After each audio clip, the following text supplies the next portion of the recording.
പേര് ഷമീർ എന്നാണ്. ഞാൻ സൗദിയിലും ദുബൈയിലൊക്കെ ബിസിനസ് ചെയ്തുകൊണ്ടിരിക്കുന്നത്.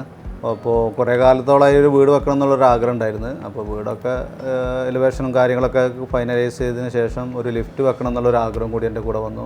കാരണം എൻ്റെ ഉമ്മാക്കും ഉപ്പാക്കൊക്കെ വീട്ടിൻ്റെ മുകളിലോട്ട് കയറാനും പിന്നെ ഭാവിയിൽ എന്തായാലും നമുക്കൊക്കെ അത് ഉപകാരപ്പെടുമെന്നുള്ള ഉദ്ദേശിച്ചിട്ടാണ് ലിഫ്റ്റ് വെക്കണം എന്നുള്ളത് വന്നത്. അപ്പോൾ ഒരു ചെറിയ വീട്ടിൻ്റെ ഉള്ളിൽ നമുക്കൊരു ഇൻഡസ്ട്രിയൽ ടൈപ്പ് ലിഫ്റ്റ് ഒരിക്കലും പ്രാക്ടിക്കലി രണ്ട് രീതിയിലും എക്കണോമിക്കലി പ്രാക്ടിക്കലി രണ്ടും നമുക്ക് അഫോർഡബിൾ ആയിരുന്നില്ല. അങ്ങനെ ഞാൻ ഇതേപോലെ ഒരു ക്യാപ്സ്യൂൾ ടൈപ്പ് ലിഫ്റ്റായിരുന്നു ഇങ്ങനെ അന്വേഷിച്ചുകൊണ്ടിരുന്നത്.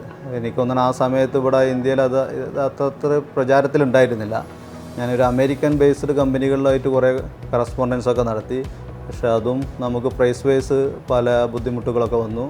പിന്നെ അങ്ങോട്ട് എത്തിക്കേണ്ട ട്രാൻസ്പോർട്ടേഷനും കാര്യങ്ങളൊക്കെ ബുദ്ധിമുട്ടായപ്പോൾ അങ്ങനെ ആ ഒരു സ്വപ്നം ഒഴിവാക്കിയതായിരുന്നു ആക്ച്വലി.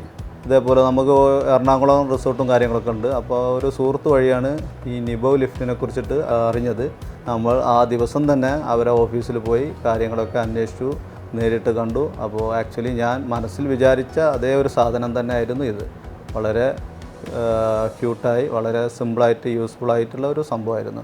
പ്രൈസ് വൈസ് അഫോർഡബിൾ ആയിരുന്നു. അപ്പോൾ അങ്ങനെയാണ് ഞാൻ ഈ ലിഫ്റ്റ് എന്നുള്ള എൻ്റെ ഈ ഒരു ഉദ്ദേശത്തിൽ എത്തിപ്പെട്ടത്. ഡിസൈൻ വൈസ് എനിക്ക് ഇഷ്ടപ്പെട്ടു. വളരെ സിമ്പിളായിട്ട് വളരെ യുണീക്കായിട്ടുള്ള ഒരു മോഡലായിരുന്നു. കളർ വൈസ് ആയാലും നമ്മളെ വീടിൻ്റെ എലവേഷനും ബാക്കിയുള്ള ഡിസൈനുമായിട്ട് കംപ്ലീറ്റ്ലി മാച്ചായി. എല്ലാം കൊണ്ടും നമ്മൾ ഹാപ്പിയാണ്. വളരെ യൂസർ ഫ്രണ്ട്ലി ആയിട്ടുള്ള ഒരു സംഭവമാണ്. ഏത് പ്രായമുള്ള ആൾക്കാരും കുട്ടികൾക്കായാലും വളരെ ഈസി ആയിട്ട് യൂസ് ചെയ്യാൻ പറ്റുന്നൊരു ലിഫ്റ്റാണ്. പിന്നെ അതുപോലെ തന്നെ സേഫ്റ്റി വളരെ സെക്യൂർ ആയിട്ടുള്ളതാണ്. പല കാര്യങ്ങളിലും നമ്മളത് ഉപയോഗിച്ചറിഞ്ഞതാണ്. ഇൻസുലേഷൻ ടൈമിലൊക്കെ നമുക്ക് വളരെ ഈസി ആയിരുന്നു. വളരെ ബുദ്ധിമുട്ടുകളൊന്നും ഇതുവരെ നേരിട്ടിട്ടില്ല. പിന്നെ നമ്മൾ മെയിനായിട്ട് തുടക്കത്തിൽ അവരോട് പറഞ്ഞൊരു സംഭവം എന്ന് പറഞ്ഞാൽ ആഫ്റ്റർ സെയിൽസ് സർവീസായിരുന്നു നമ്മൾ വേണ്ടത്. പക്ഷെ നമുക്ക് ഇതുവരെ അതിനൊരു പ്രശ്നങ്ങളൊന്നും ഇതുവരെ സംഭവിച്ചിട്ടില്ല. ഇനി എന്തെങ്കിലും ഇതുവരെ വിളിച്ച സമയത്തൊക്കെ എത്തിപ്പെട്ടിട്ടുണ്ട്. വേറെ ബുദ്ധിമുട്ടുകളൊന്നും ഇതുവരെ നേരിട്ടിട്ടില്ല. പക്ഷേ ആഫ്റ്റർ സെയിൽസ് സർവീസാണ് ഇതിൻ്റെ വളരെ ഇമ്പോർട്ടൻ്റ് ആയിട്ടുള്ളൊരു കാര്യം. അത് നമുക്ക് കിട്ടുമെന്ന് പ്രതീക്ഷിക്കുന്നു. ഞാനിപ്പോൾ 100% സാറ്റിസ്ഫൈഡ് ആണ്. ഇനി ഭാവിയിൽ അവരാണ് അത് തീരുമാനിക്കേണ്ടത്. അതിന് ഇതുവരെ കയറാത്തതായൊരു വൈബാണ്. കാരണം ഇത് വീട്ടിലൊരു ലിഫ്റ്റ് വരിക എന്നുള്ള അതിൻ്റെതായൊരു ഫീലുണ്ട്.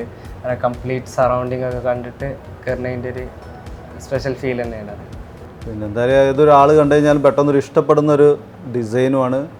പിന്നെ അതുകൊണ്ട് കുട്ടികൾക്കൊക്കെ വളരെ ഒരു ഒരു ആകാംക്ഷയാണ്. നമ്മളിപ്പോൾ ഹോസ്പിറ്റലിലും മറ്റുള്ളിടത്തൊക്കെ സാധാ ലിഫ്റ്റുകൾ പൊതുവെ എല്ലായിടത്തും കാണാറുണ്ട്. പക്ഷേ ഇതുപോലൊരു ലിഫ്റ്റ് കാണുമ്പോൾ ജനങ്ങൾക്കൊരു ആശ്ചര്യത്തോടെയാണ് നോക്കിപ്പെടുന്നത്.